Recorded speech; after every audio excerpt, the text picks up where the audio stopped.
Latihan soal kelas 6 SD tema 5 uji subtema 1 PPKN. Di satu wilayah ada seorang penjual dan penghasil produk kerajinan. Sikap yang seharusnya dilakukan oleh keduanya terhadap keberagaman ekonomi adalah A. Bermusuhan, B. Menjelekkan, C. Bekerja sama, D. Acuh tak acuh. Jawabannya C. Bekerja sama.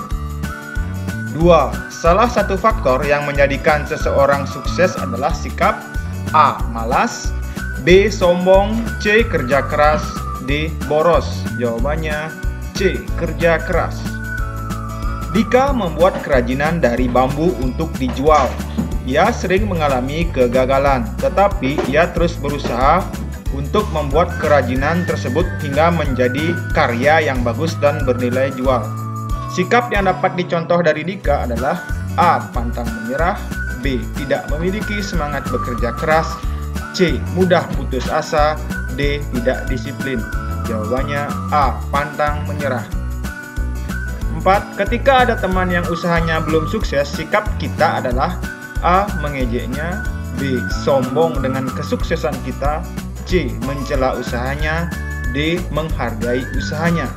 Jawabannya D. Menghargai usahanya.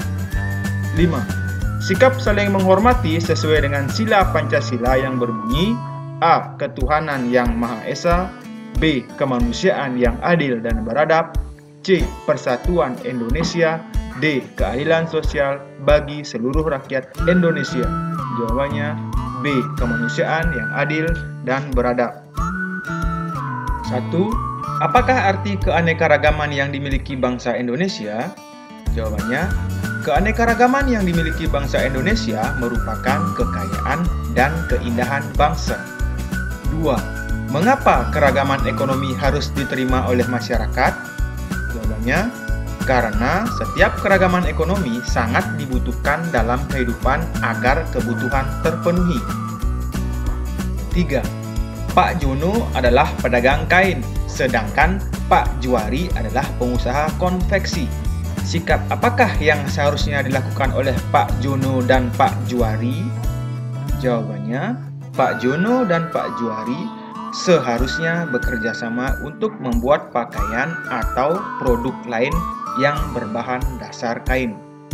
Nomor 4. Pak Budi adalah seorang petani yang menghasilkan beras, sedangkan Pak Bayu seorang karyawan yang mendapatkan gaji. Apakah manfaat yang diperoleh dari keragaman ekonomi tersebut? Jawabannya, manfaat keberagaman ekonomi yaitu dapat saling memenuhi kebutuhan. Nomor 5. Mengapa setiap masyarakat harus saling menghargai?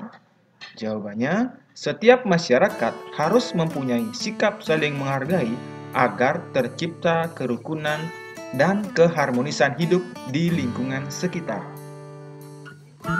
Bahasa Indonesia. 1. Hal berikut yang bukan merupakan identitas diri yang tercantum pada formulir adalah A. Nama lengkap, B. Tanggal lahir, C. Usia, D. Jenis lomba. Jawabannya D. Jenis lomba. Nomor 2. Secara umum, informasi penting yang terdapat dalam formulir adalah A. Nama lengkap, B. Nomor sepatu, C. Hobi teman, D. Berat badan. Jawabannya A. Nama lengkap. 3. Seseorang akan tahu apa yang perlu dijawab dan tidak perlu dijawab dari pertanyaan yang ada merupakan keuntungan dari A. Kartu anggota, B. Formulir, C. Daftar riwayat hidup, D. Surat pernyataan. Jawabannya B. Formulir. Nomor 4. Perhatikan data diri berikut. 1. Jalan Surya Utara 3, Banjarsari. 2. Hindu. 3. Iwayan Putu Sudarta. 4. Denpasar 21 April 2010. 5. Sekolah dasar. Data diri anggota pramuka. 1. Nama. 2. Tempat tanggal lahir. 3. Pendidikan. 4. Agama. 5. Alamat rumah. Pengisian data diri anggota pramuka yang tepat sesuai data di atas adalah jawabannya C. 3, 4, 5, 2, 1. 5. Nama atau judul formulir terdapat pada bagian titik formulir. A. Kepala, B. Kaki, C. Tubuh, D. Ekor. Jawabannya A. Kepala. 1. Kapan formulir biasanya diisi? Jawabannya, formulir biasanya diisi pada saat akan mengikuti suatu kegiatan. 2. Jelaskan mengenai formulir pendaftaran. Jawabannya, formulir pendaftaran digunakan pada saat akan mendaftar pada suatu kegiatan. Isian biodata berupa nama, tanggal lahir, alamat, nomor telepon, keluarga, hobi, minat, dan sebagainya yang diperlukan untuk pendaftaran kegiatan atau komunitas tertentu. 3. Mengapa alamat rumah dalam formulir harus diisi dengan lengkap? Jawabannya, alamat rumah harus ditulis secara lengkap disertai kode pos agar letak alamat mudah ditemukan. 4. Apakah kegunaan petunjuk pengisian formulir? Jawabannya, petunjuk pengisian digunakan untuk memberikan langkah-langkah pengisian formulir bagi orang yang akan mengisi formulir. 5. Apakah isi dari bagian ekor sebuah formulir secara umum? Jawabannya, bagian ekor biasanya berisi tempat dan tanggal pengisian, tanda tangan, dan nama jelas pengisi formulir. IPA. 1. Benda di samping adalah magnet yang berbentuk A. Jarum, B. Tapal kuda, C. Lingkaran, D. Batang. Jawabannya B. Tapal kuda. 2. Magnet memiliki sifat-sifatnya sendiri yang khas. Berikut sifat-sifat yang dimiliki magnet, kecuali A. Dapat menembus penghalang, B. Memiliki dua kutub, yaitu kutub utara dan kutub selatan, C. Dapat dibuat dengan berbagai cara, salah satunya melalui cara dipukul-pukul, D. Dua kutub yang tidak sama jika didekatkan akan tarik-menarik. Jawabannya C. Karena kecuali, yaitu dapat dibuat dengan berbagai cara, salah satunya melalui cara dipukul-pukul. 3. Hal yang mempengaruhi magnet menembus suatu benda adalah A. Bentuk magnet, B. Warna benda, C. Kekuatan magnet, D. Letak benda. Jawabannya C. Kekuatan magnet. 4. Jika kedua magnet didekatkan dengan posisi seperti di atas, maka yang akan terjadi adalah saling A. Menolak, B. Menghalangi, C. Berpencar, D. Menarik. Jawabannya D. Menarik. 5. Pada suatu percobaan, uang koin yang diletakkan di atas kertas HVS yang di bawahnya diletakkan magnet dapat bergeser sesuai dengan arah magnet. Hal tersebut menunjukkan salah satu sifat magnet, yaitu A. Magnet dapat menembus penghalang, B. Kutub tidak senama akan tarik-menarik, C. Gaya tarik magnet terkuat terletak pada kutub-kutubnya, D. Kutub yang senama jika didekatkan akan tolak-menolak. Jawabannya A. Magnet dapat menembus penghalang. 1. Apakah yang dimaksud magnet buatan? Jawabannya, magnet buatan adalah magnet yang sengaja dibuat oleh manusia menggunakan besi, baja, atau bahan campuran logam lainnya. Nomor 2. Gambarkan magnet berbentuk jarum. Jawabannya seperti terlihat pada gambar berikut. 3. Berlaku untuk benda-benda apakah gaya tarik magnet? Jawabannya, gaya tarik magnet hanya berlaku untuk benda-benda magnetis. Nomor 4. Sebutkan sifat-sifat magnet. Jawabannya A. Magnet memiliki dua kutub, yaitu utara dan selatan. B. Magnet memiliki gaya tarik. C. Gaya tarik terkuat magnet berada pada kutub-kutubnya. D. Magnet dapat menembus penghalang. E. Kutub senama tolak-menolak. F. Kutub tidak sama tarik-menarik. Nomor 5. Jika benda magnetis didekatkan pada magnet, maka benda tersebut akan tertarik ke kutub magnet. Mengapa hal tersebut dapat terjadi? Jawabannya, karena kutub magnet memiliki gaya tarik yang paling kuat. IPS. 1. Berikut kesuksesan yang dicapai Indonesia terkait pelaksanaan SEA Games ke-26, kecuali sukses A. Prestasi, B. Manipulasi, C. Penyelenggaraan. D. Peningkatan ekonomi. Jawabannya B. Manipulasi. 2. Indonesia memiliki berbagai peran di bidang ekonomi dalam lingkup ASEAN. Peran tersebut terlihat dalam A. Mendukung terbentuknya Masyarakat Ekonomi ASEAN atau MEA. B. Turut dalam pertemuan rutin di antara Menteri-Menteri Keamanan setiap negara anggota ASEAN. C. Berperan dalam membentuk jaringan kota cerdas ASEAN untuk meningkatkan penguasaan teknologi setiap negara. D. Berperan aktif dalam pemberantasan narkoba. Jawabannya A. Mendukung terbentuknya Masyarakat Ekonomi ASEAN atau MEA.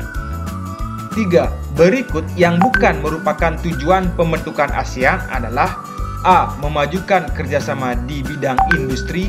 B. Meningkatkan perdamaian dan stabilitas di Asia Tenggara. C. Memelihara kerjasama dengan organisasi internasional.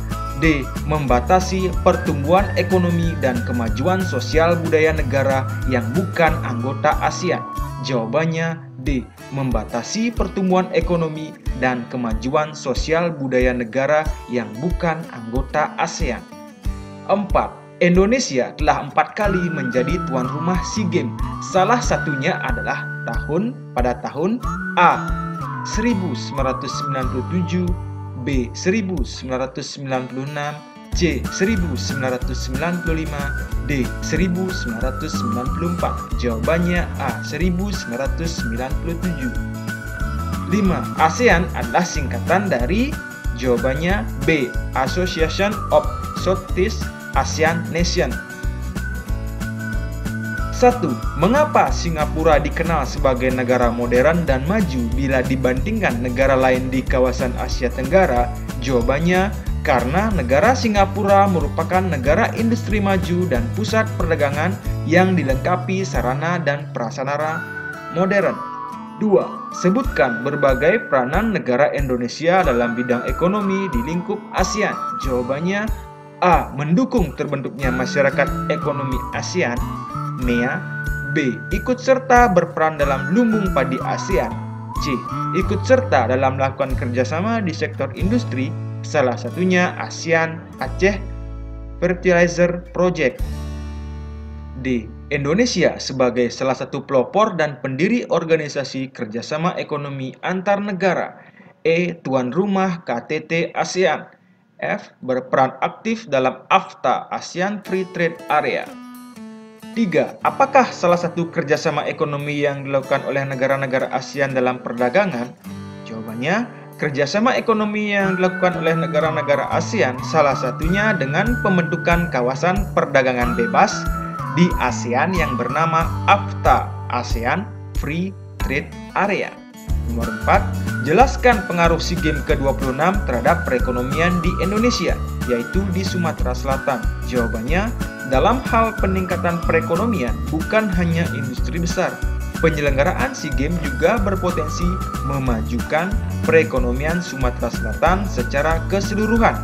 Nomor 5, apakah dampak ekonomi dari kehadiran 5.000 atlet, sport official, sponsor, jurnalis, ahli atau komentator maupun supporter dalam negeri dan negara partisipan dalam kegiatan SEA Games terhadap tuan rumah? Jawabannya, konsumsi domestik akan meningkat. SBDP. 1. Salah satu contoh isi reklame komersial adalah A. Ajakan membuang sampah pada tempatnya. B. Imbauan imunisasi. C. Iklan wisata bahari di suatu kota. D. Pemberitahuan bahaya banjir. Jawabannya C. Iklan wisata bahari di suatu kota. 2. Reklame yang memiliki tujuan untuk mempromosikan produk agar mendapatkan keuntungan disebut reklame A. Komersial. B. Non-komersial. C. Penjualan. D. Perdagangan. Jawabannya A. Komersial. 3. Tanda ataupun simbol yang mengandung makna dan digunakan sebagai identitas sebuah organisasi, perusahaan atau individu disebut A. Spanduk. B. Brosur. C. Logo. D. Karya seni. Jawabannya C. Logo. 4. Pernyataan yang sesuai dengan langkah pertama dalam membuat logo yaitu dengan A. Mewarnai logo tersebut. B. Membuat simbol atau gambar yang mewakili tema. C. C. Menuliskan kata atau kalimat yang mewakili tema.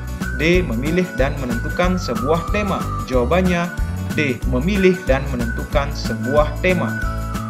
5. Logo dalam sebuah organisasi memiliki berbagai fungsi. Berikut yang merupakan fungsi logo bagi pengusaha adalah A. Pembeda dengan usaha lain.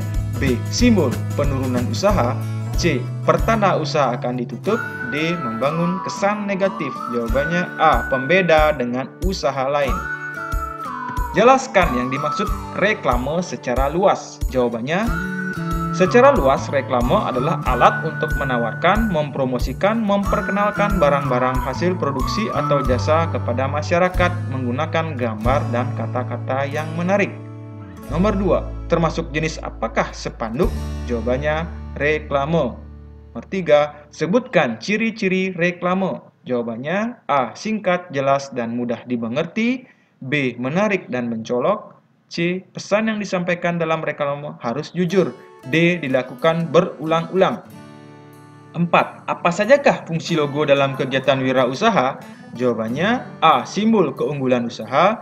B. Simbol kualitas usaha. C. Sarana pembentuk persepsi konsumen. D. Pertanda jenis usaha. E. Pembeda antara usaha satu dengan yang lain. B. Jelaskan kaitan. 5. Jelaskan kaitan reklame dan logo. Jawabannya, logo merupakan bagian dari reklame.